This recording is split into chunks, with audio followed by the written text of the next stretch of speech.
Hello दोस्तों, स्वागत है आप सभी का। आज के दैनिक भास्कर में जो खबर छपा है इसको देखकर आप हैरान हो जाएंगे कि एक तरफ तो बिहार में इतनी ज्यादा बेरोजगारी का आलम है, दूसरी तरफ यहाँ आप देखिए कि खबर जो छपा है उसमें स्पष्ट लिखा हुआ है कि बिहार में जो बहाली प्रक्रिया छठे चरण में हुई है वह एक अनोखी बहाली है। अनोखी बहाली इसको इस संदर्भ में कहा जा रहा है कि आरक्षण का गणित नहीं समझ पाए अफसर, शिक्षकों के 90,762 पदों में से आधे रहे खाली। आपने पहले भी सुना होगा कि जो 94,000 शिक्षकों की बहाली हो रही थी छठे चरण में, जो कक्षा 1 से 8 के लिए बहाली होनी थी, इसमें से लगभग आधे पद ही भर पाए थे और आधे पद खाली ही चले गए थे और सरकार इन्हीं आधे पदों को जो 7वां चरण आ रहा है इसमें शामिल करने जा रही है। अगर आप देखेंगे कि ये सीट खाली क्यों रह गए हैं तो यहाँ पर स्पष्ट रूप से लिखा गया है कि यहाँ पर देखिए कि पद खाली रहने की 3 वजहें दी गई हैं। इन 3 वजहों में से पहला जो है कि आरक्षण कोटिवार अभ्यर्थी न मिलना, यानी कि जिस कैटेगरी का जैसे कि SC, ST, OBC जो कैटेगरी है, इन कैटेगरी में जो योग्य कैंडिडेट है, सरकार को योग्य कैंडिडेट ही नहीं मिल पाए। आपको जान के ये हंसी भी आएगी, आश्चर्य भी होगा कि जब इतनी ज्यादा बेरोजगारी है, इतने कैंडिडेट सीटेट और बीटेट पास करके यहाँ पे है बिहार में, तो फिर योग्य अभ्यर्थी कैसे नहीं मिल रहे हैं। दूसरा है विषय वार अभ्यर्थी कम, यानी कि बहुत सारे ऐसे विषय हैं, खास करके भाषा विषय अगर आप देखिएगा तो इनमें योग्य अभ्यर्थियों की संख्या बहुत कम है। जैसे संस्कृत है, इंग्लिश है, हिंदी है, इन विषयों में आपको सरकार को कैंडिडेट खोजने पे भी नहीं मिल रहे थे।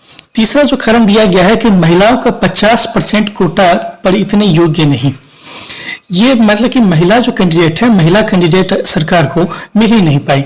यहाँ पर लिखा हुआ है आश्चर्य कि 10 लाख ट्रेंड अभ्यर्थियों को नौकरी का इंतजार, फिर भी पद रह गए खाली।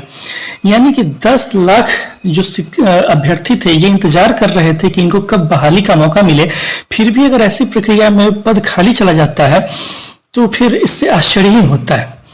यहाँ पर शिक्षा मंत्री विजय कुमार चौधरी का भी बयान छपा है कि रिक्त रहे सीटों का आकलन कर अगले चरण में से भरने की प्रक्रिया शुरू करेंगे। यहाँ पर इनका बात लिखा गया है कि सीटें फिर कब भरेंगी। इस चरण की बहाली प्रक्रिया पूरी करने के बाद फिर रिक्त रह गए सीटों का आकलन कर अगले चरण की बहाली प्रक्रिया शुरू की जाएगी। यानी कि 7वें चरण में ऐसे पदों पर ही बहाली होने जा रही है जो सीट खाली रह गए हैं कहीं न कहीं छठे चरण में, ऐसे पदों पर ही बहाली की प्रक्रिया स्टार्ट होगी।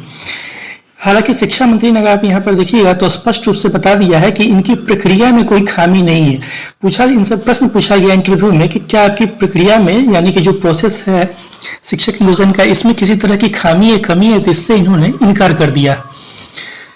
यहाँ पर अगर आप देखेंगे तो दूसरा लिखा हुआ है प्रारंभिक शिक्षकों की भर्ती के लिए सितंबर 2019 में आवेदन लिए गए 63,951 पद कक्षा 1 से 5 तक के लिए और 26,811 पद कक्षा 6 से 8 के लिए। ये जो खबर है आपके सामने में, ये है यहाँ पर विज्ञापन की कई खामियां भी हैं। कई बार जो कोर्ट से स्टे भी लगा है, आपने देखा होगा कि अलग अलग समय पर स्टे भी लगा है कोर्ट से। अगर आप चाहें तो इस पूरे खबर को यहाँ पे पढ़ सकते हैं।